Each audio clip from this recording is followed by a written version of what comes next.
On a winter night in a bombed-out European city, the only light for blocks does not come from a factory or a military convoy. It comes from a small building with a white flag hanging in the darkness, the Red Cross symbol almost glowing under a single lamp above the door. Inside, there are no generals, no party officials, no secret police.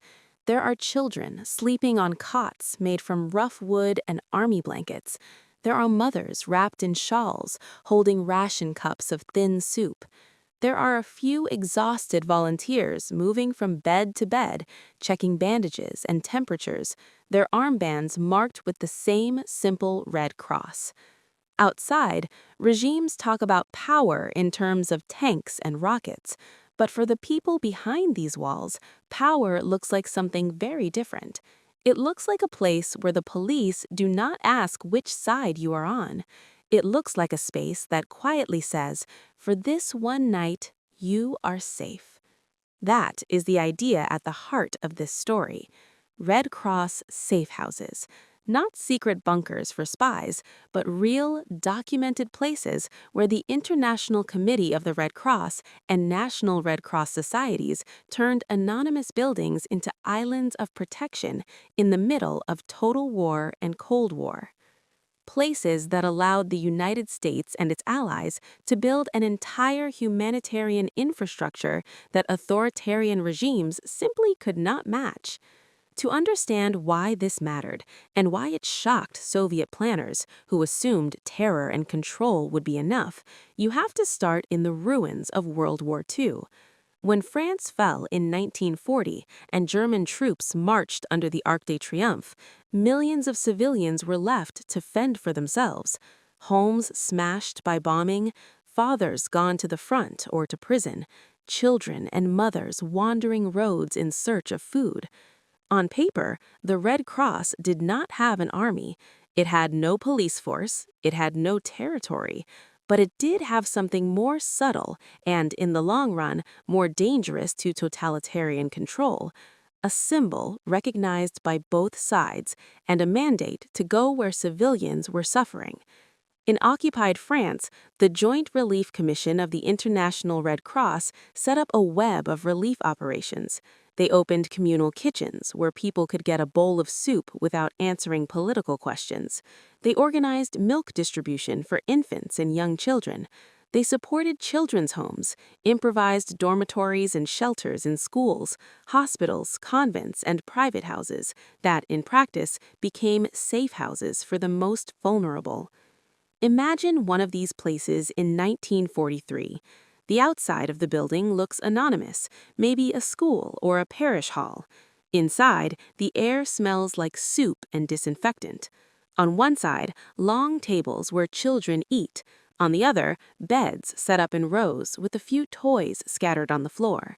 In a corner office, a Red Cross worker bends over a stack of index cards, each card a name, an age, a note: evacuated, orphaned, interned parent, missing father. She is not a spy, she is not an agent of any government, but the data she is collecting, names, locations, medical conditions, will later feed into an emerging global system of tracing, family reunification, and resettlement that the United States and its allies will lean on heavily when the Iron Curtain comes down. The Axis powers can imprison people, deport them, terrorize them. What they cannot do is build an independent, trusted institution that both sides accept as neutral, with records, staff, and infrastructure spanning dozens of countries. The Red Cross is becoming that institution, and Americans are watching. In Washington, in London, and later in Bonn and Ottawa, officials study the reports coming out of Red Cross missions.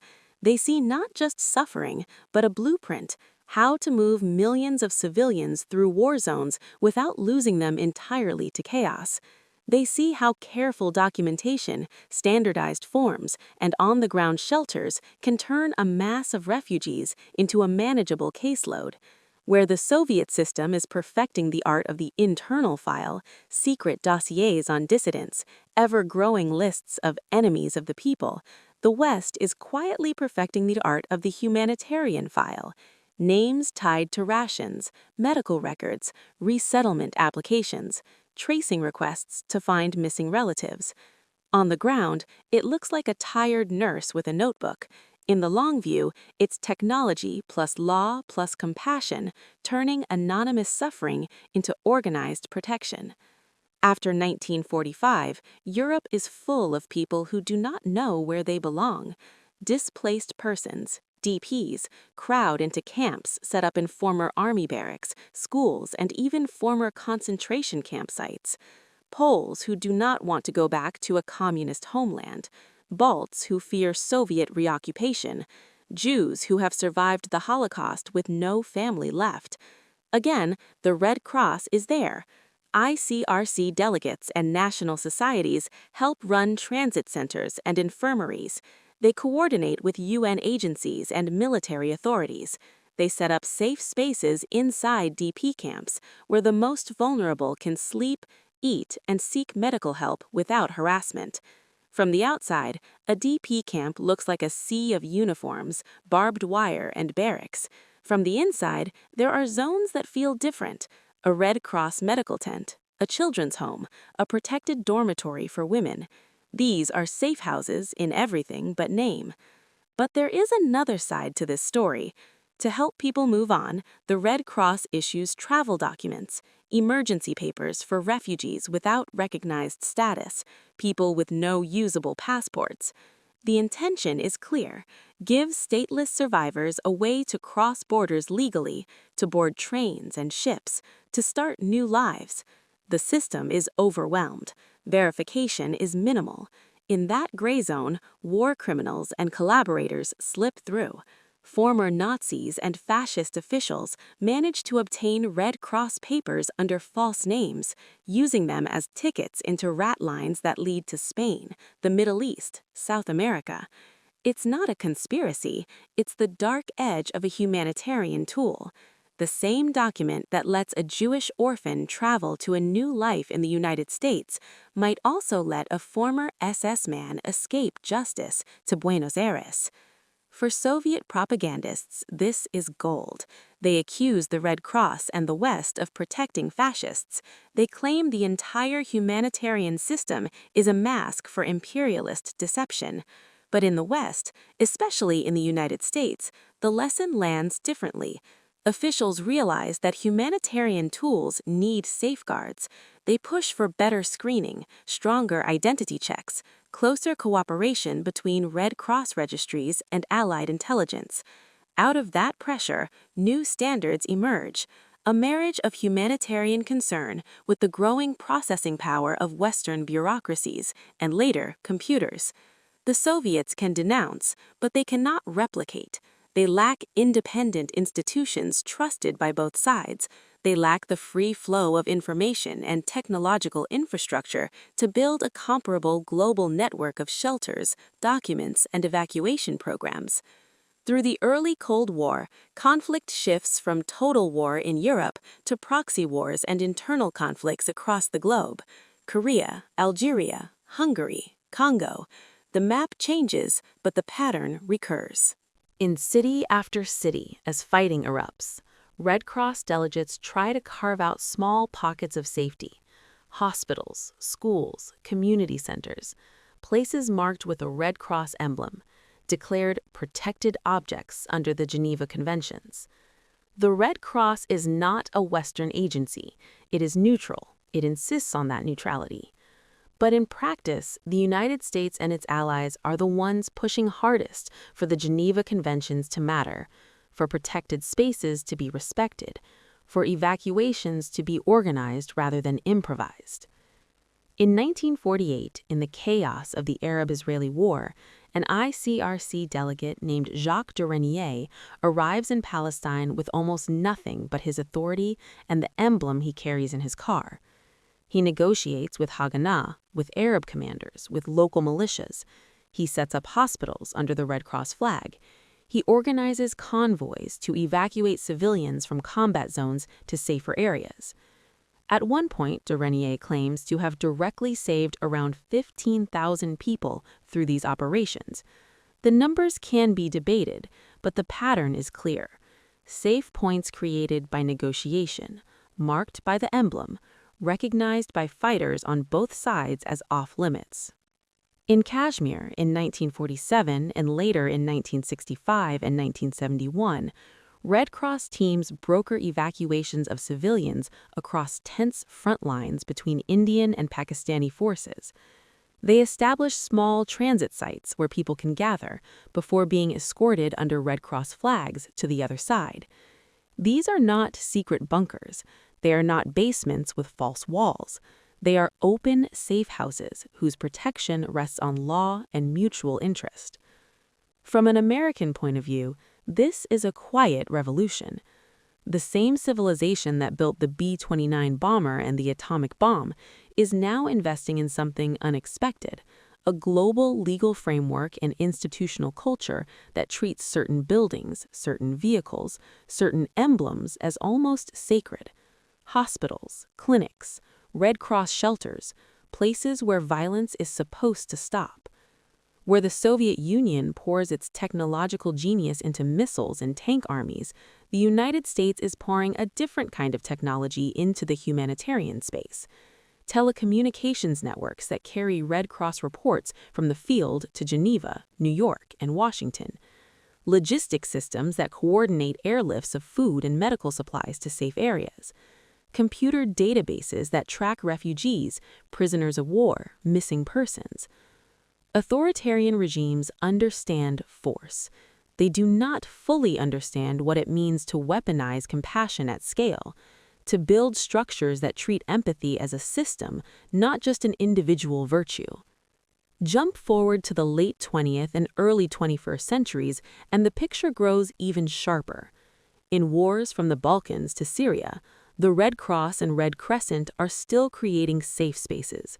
Urban basements converted into Red Cross clinics, schools turned into temporary shelters, community centers where civilians sleep side by side under Red Cross blankets while shells fall outside. But now, the United States and its allies are deeply enmeshed in this architecture. When civilians are trapped in besieged areas, humanitarian organizations plan evacuations with military support. Chatham House and other think tanks analyze these operations, showing how safe corridors are negotiated, how convoys are tracked by GPS, how satellite imagery and secure communications are used to monitor attacks and violations. Inside a safe house in a war-torn city today, a Red Cross worker might be carrying a tablet, not a notebook. She can log new arrivals into a digital system connected to national Red Cross societies and UN agencies. Names, ages, family links, medical needs, all uploaded to servers far from the front line. For a Soviet-style command structure frozen in the mentality of the 1950s, this is a nightmare scenario. You can seal borders, you can fire artillery, you can cut phone lines, but you cannot easily erase people from a network that spans dozens of countries and organizations. Once they are inside that humanitarian system, once they are in those safe houses, transit centers, and databases, they become visible to a world that has both the will and the technical means to help them move. In Europe today, National Red Cross societies run programs literally called safe homes, in which families open their doors to displaced Ukrainians and others who cannot find official housing. These are registered, monitored hosting arrangements, backed by agreements, support payments, and caseworkers. It is a domestic echo of what used to happen in DP camps and embassy gardens, but now amplified by online platforms, digital registration, and EU-wide coordination. A person crosses a border with almost nothing. Within days, they can be placed in a safe home with their identity and needs logged in systems that talk to each other across countries. Again, compare that to the old Soviet model: internal passports, secret police registries, fear and silence. Where Moscow tried to control people by locking them in place, the humanitarian system the West helped build tries to protect people by tracking their movement in a transparent way, visible to donors, to courts, to the public. That's not just a difference in values, it's a difference in information technology, in database design, in legal culture. So what about clandestine fugitives? Did the Red Cross ever shelter spies, defectors, underground fighters? Not in the way of a Hollywood resistance network. The ICRC's mandate is crystal clear: neutrality, impartiality, independence. No participation in hostilities, no harboring of combatants as combatants. But reality is messy. People who arrive at a Red Cross safe house or shelter are not cleanly labeled. Among genuine refugees, there are deserters, draft dodgers, informants, even war criminals hiding in plain sight. The remarkable thing is how the system is built to handle that ambiguity without collapsing. Take again the post-1945 travel documents. The discovery that some Nazis used Red Cross papers to escape was a scandal. It led to soul-searching, reforms, and closer screening. Yet the system was not abandoned because it was still vital for millions of innocent people. The same pattern appears in modern conflicts. Humanitarian evacuation convoys are sometimes infiltrated by fighters. Safe shelters are sometimes abused by combatants who pretend to be civilians. But the answer from the Red Cross and its partners is not to shut down the entire apparatus. It's to improve vetting, to refine procedures, to add better technology, biometrics, databases, cross-checks, while keeping the humanitarian doors open. From a Cold War perspective, that's a huge cultural and technological divide. In a Soviet mindset, if a system is abused, you clamp down, you centralize, you restrict, you rely more on secrecy and force. In the Western humanitarian mindset that emerged after 1945, if a system is abused, you upgrade it, you refine rules, improve training, add safeguards. You build stronger databases, better communications, smarter oversight, all while insisting that basic rights remain in place. The Red Cross Safe House, in this sense, is not just a room with beds. It's the physical node of a vast network of law, norms, forms, files, and people that together can move someone from danger to relative safety, even across continents. Now imagine how this looks through Soviet eyes in the late Cold War. They see news images of refugee camps where Red Cross tents stretch to the horizon. They see Western telethons raising millions of dollars overnight. They see U.S. cargo planes loaded with supplies landing in Allied bases near conflict zones, where Red Cross teams use that aid to sustain safe houses and transit centers. Inside those spaces are people who might have once lived under their sphere of influence: Afghanis, Ethiopians, Cambodians, Polish. They know that each one who enters that humanitarian pipeline becomes a witness, a storyteller, a living piece of evidence about what life looks like under different systems. And they realize something uncomfortable. The West does not just have better consumer goods. It does not just have more advanced missiles. It has built a humanitarian machine that turns the very victims of war and repression into a kind of soft power. Every Red Cross safe house that shelters someone from violence is also, indirectly, a testimony that there exists a world where rules matter, where law can be invoked, where help is not always conditional on obedience. Every Red Cross registration form that leads to resettlement in the United States, Canada, or Western Europe is another reminder that the free world has the capacity to absorb, process, and integrate people whom authoritarian regimes cast off or tried to crush. This is where the emotion comes in for an American audience. Pride because the United States did not shy away from this responsibility. It funded UN agencies, it supported Red Cross operations, it opened its doors to refugees whose first experience of safety had been a bunk in a Red Cross shelter or a bowl of soup in a Red Cross kitchen. Fascination because when you pull back the curtain, you see how sophisticated this system became. The coordination between field teams and global headquarters, the integration of legal norms like the Geneva Conventions with real-time radio reports and satellite phones. The way safe houses in war zones linked up with immigration offices, consulates, and airline booking systems half a world away. Curiosity, because many of the pivotal moments never show up in war movies. They happen in cramped offices lit by bare bulbs, where a Red Cross worker and a U.S. liaison officer pore over lists of names. They happen in dusty transit centers, where a bus full of evacuees arrives at night and a volunteer has to decide who sleeps where, who needs a surgeon, who gets on the next plane out. These are not glamorous scenes, but they are the point where American technological and organizational advantages turned into something authoritarian regimes had no answer for. So when you hear the phrase Red Cross Safe House, do not think of a secret spy den. Think of a school gymnasium in France in 1943, full of children who would otherwise be starving. Think of a DP camp in 1946, where a Red Cross shelter and a slip of paper mean the difference between being lost in Europe and starting again in Chicago or New York. Think of a modern shelter in a war-torn city, where a simple emblem on the wall tells artillery crews, "Not here."